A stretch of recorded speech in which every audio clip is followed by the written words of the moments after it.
मुस्लिम भाई भी गौरक्षक बने।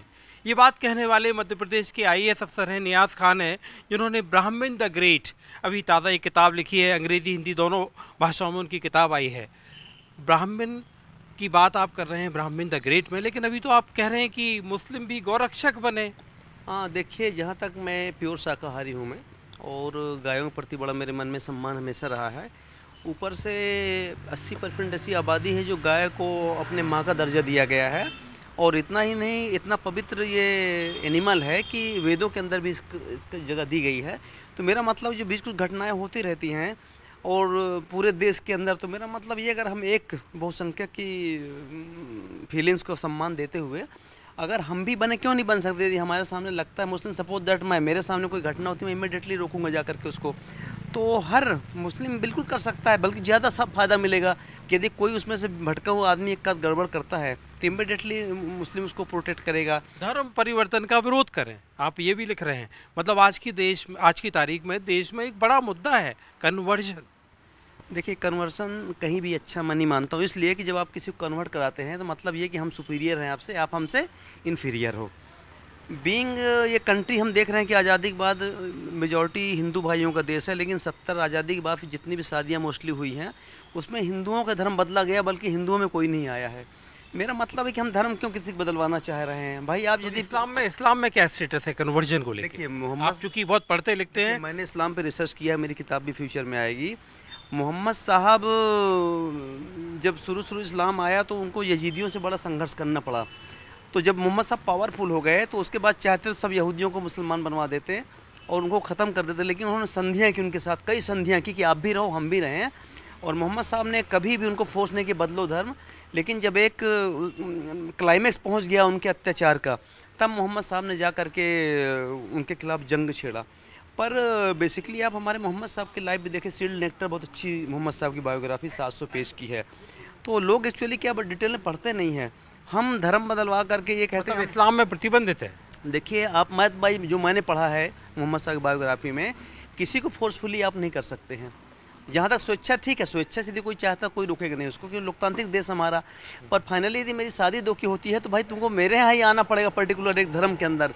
ये हाईली आपत्तिजनक है। फोर्सफुल, स्वेच्छा की बात नहीं कह रहा हूँ, फोर्सफुल अपन किसी को नहीं कर सकते। आपको ब्राह्मणों से बड़ा प्यार है, आप कह रहे हैं कि हर मुस्लिम भाई ब्राह्मणों से मधुर संबंध रखे। देखिए, मुझे क्या, बल्कि सभी हिंदू भाइयों को या गैर ब्राह्मणों को प्रेम होना चाहिए, क्योंकि ब्राह्मण तो एक प्रकाश रहा है, प्रकाश स्तंभ रहा है शुरू से लेकर। देखिए, 3000 साल पहले जब दुनिया अंधेरे में डूबी थी तो ब्राह्मणों का मार्गदर्शन था, चाणक्य का मार्गदर्शन था। मध्य युग के अंदर बड़े बड़े ऋषि मुनि हमारे हुए हैं, बड़े बड़े शास्त्र किए गए हैं।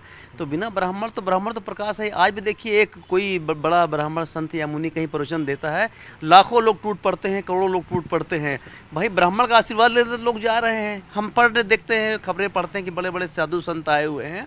इसलिए मैंने कहा है कि देखिए, एक ब्राह्मण कम्युनिटी एक जीनियस कम्युनिटी है, 3-3.5 साल का उनके पास इतिहास है, और अगर उनके मार्गदर्शन में हम जाते हैं तो निश्चित रूप से हमको फ़ायदा होगा, नुकसान नहीं होगा। और वैसे भी हम तो डेमोक्रेटिक सिस्टम है, हम तो सबसे दोस्ती कर रहे हैं, और ब्राह्मण से दोस्ती नुकसान कहीं नहीं होगा, आपको उसमें फ़ायदा ही मिलना है, उनका आशीर्वाद ही मिलेगा। मतलब आप चूँकि आप समाज को ऑब्जर्व करते हैं और आप एक अच्छे एडमिनिस्ट्रेटर भी हैं, बाबा बागेश्वर पंडित धीरेन्द्र शास्त्री जब बात कहते हैं, हिंदू राष्ट्र की बात कहते हैं, तो आपकी इन बातों के परिप्रेक्ष्य में आपसे समझना चाहूँगा कि गौरक्षक बने, मुस्लिम गौरक्षक बने, आप कहते हो कि मुस्लिम भाई ब्राह्मणों से अच्छे संबंध रखें, लेकिन जब धीरेन्द्र शास्त्री हिंदू राष्ट्र की बात करते हैं। देखिए, मैं तो सब इस तरह पॉलिटिकल चीज़ में नहीं जाऊँगा, लोग आजकल पॉलिटिकल सिस्टम की तरह सब चीज़ें होती हैं। मुझे तो सब हिंदुओं से प्रेम है, सारे हिंदू मुझसे प्रेम करते हैं। मैं हिंदुओं के धर्म का सम्मान करता हूँ, उनके पशुओं का सम्मान करता हूँ, उनकी फीलिंग्स का सम्मान करता हूँ। और मेरा 80% जिस देश में, तो हिंदू राष्ट्र तो है ही, ऑलरेडी है ना, कोई मुस्लिम राष्ट्र थोड़ी बन गया है। ये तो एक थ्योरेटिकल एक पॉलिटिकल चीज़ें हैं, मैं उसमें पॉलिटिकल मुझे बोलना भी नहीं चाहिए। मेरा मानना है कि बीइंग का जहाँ मेजॉरिटी है 80% लोग, और दुनिया का सबसे टॉलरेंट रिलीजन आज भी टॉलरेंट रहा है। अब देखिए, बॉलीवुड का उदाहरण ले लीजिए, 70 साल से लेकर के बड़े बड़े सुपरस्टार ने शादी हिंदू भाइयों से करके उनको मुसलमान बना दिया। बड़े बड़े सुपरस्टार, आज के डेट पर भी नाम नहीं लूँगा पर्टिकुलर में। भाई, आप क्यों कन्वर्ट नहीं हुए हिंदू के अंदर? आपने क्यों कन्वर्ट कराया? मतलब ये है कि आपका धर्म सुपीरियर है। बाकी हिंदू 80% देश होने के बाद उनका धर्म इन्फीरियर, तो मैं सख्त खिलाफ हूँ। कहीं भी अगर स्वेच्छा है तो ठीक है, लेकिन किसी पर दबाव डालकर या अपने बेटर के हम बेटर हमारे पास आ जाओ, मैं सख्त खिलाफ हूँ उसका। और मोहम्मद साहब ने जैसे बताया कि आप उनकी सीरियल लेक्चर पढ़िए, 600 पेज की बायोग्राफी। यहूदियों बना, सबको यहूदियों बना दिया होता उन्होंने उस समय, आज ये यहूदी देश ही नहीं रहता। लेकिन मोहम्मद साहब ने सबसे संधियाँ की, बाकायदा संधि करके बोला आप भी शांति से रहिए, हम भी रहिए, आप भी अपना आस्था निभाइए, हम भी करें। तो इसलिए मैं सख्त खिलाफ हूँ इसके कन्वर्सन के। एक मतलब बड़ा मुद्दा चल रहा है मध्य प्रदेश के संदर्भ में, चूँकि आप मध्य प्रदेश से आप ताल्लुक़ रखते हैं। गंगा जमुना स्कूल दमोह में है, अल्पसंख्यक स्कूल है, माइनॉरिटी स्कूल है। उसको लेके लगातार विवाद चल रहा है कि उस स्कूल में जो गतिविधियां चल रही थी, और ख़ासतौर पे स्कार्फ और हिजाब को लेके विवाद हुआ। आप उसको फॉलो कर रहे होंगे, तो आपको लगता है कि स्कूल में इस तरह की गतिविधियां होना, अब तो एफआईआर भी दर्ज हो गई? नहीं, देखिए मैंने तो जो बता रहे हैं स्कूल का नाम, मैंने हेडलाइन पढ़ा था, अंदर तक नहीं गया था, मुझे आज पता चल रहा है किसी मुस्लिम द्वारा संचालित हो रहा है। बेसिकली मेरा मतलब है कि कोई भी स्कूल, ये क्या धर्म का सेंटर होते हैं, लोकतांत्रिक व्यवस्था है जहाँ सभी बच्चों को एक जैसा हमको एजुकेशन देना चाहिए। अगर अपना कल्चर हम किसी पे थोपते हैं तो बेसिकली मैं बता रहा हूँ, हर चीज़ जो थोपी जाती है अपने मजहब, अपने आइडियोलॉजी को, हर चीज़ गलत होती है। अगर चूँकि डिटेल में उसमें गया नहीं हूँ, अगर ऐसा उन्होंने जाकर के धर्म विशेष के लिए बच्चों पे इन्फ्लुएंस किया, that is highly wrong, highly objectionable. कई मतलब हिंदू बच्चे उसमें इस तरह की बातचीत की गई तो वो हिंदू, हर गलत, टोटल अपने आप कोई भी नहीं हो। अगर क्रिश्चियन स्कूल में जाते, क्रिश्चियन इम्पोज करते तब भी गलत है, मुस्लिम्स करते हैं वो भी गलत है। और मान लो कोई मुस्लिम्स या किसी हिंदू भाई का संगठन है, वहाँ पे वो अपनी आइडियोलॉजी किसी धर्म पे लाते, वो भी गलत है। सबको फ्रीडम, भाई क्यों हम लाद रहे हैं किसी के ऊपर अपना, सबको आज़ादी दी जाए ना इस फील्ड में। ये गौरक्षक की जो बात है, मतलब इसको हम क्या, मतलब आप गौरक्षक की बात जब आप कहते हो मुसलमानों से कहने को, तो इससे मतलब हम अल्टीमेट क्या गोल क्या हासिल करेंगे? देखिए बेसिकली मैं प्योर शाकाहारी हूँ, बचपन से हूँ प्योर शाकाहारी हूँ।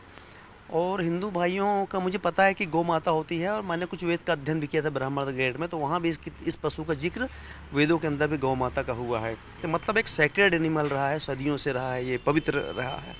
अब किसी एक भी गाय की हत्या, जहाँ पे आज देश आज़ाद है, 80% जहाँ हिंदू रहते हैं, तो मुझे लगता है कि इससे बड़ा दुर्भाग्य कुछ नहीं होगा कि गाय जिसको माता कहते हैं, माता की हत्या की जाए।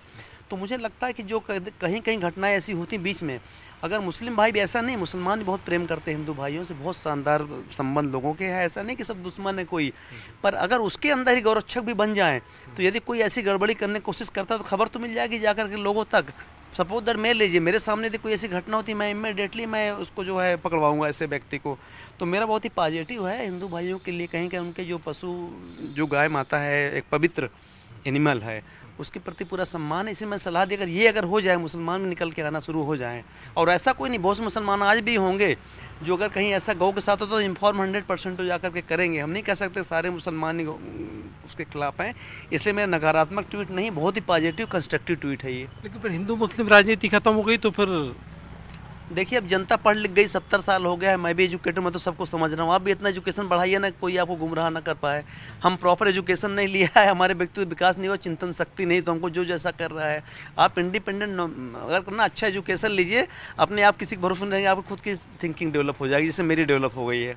यह नियाज अहमद जो सीधे तौर पर ये कहते हुए कि मुसलमानों को गौरक्षक बनना चाहिए। Manoj Sharma, Bhopal, news 18 India.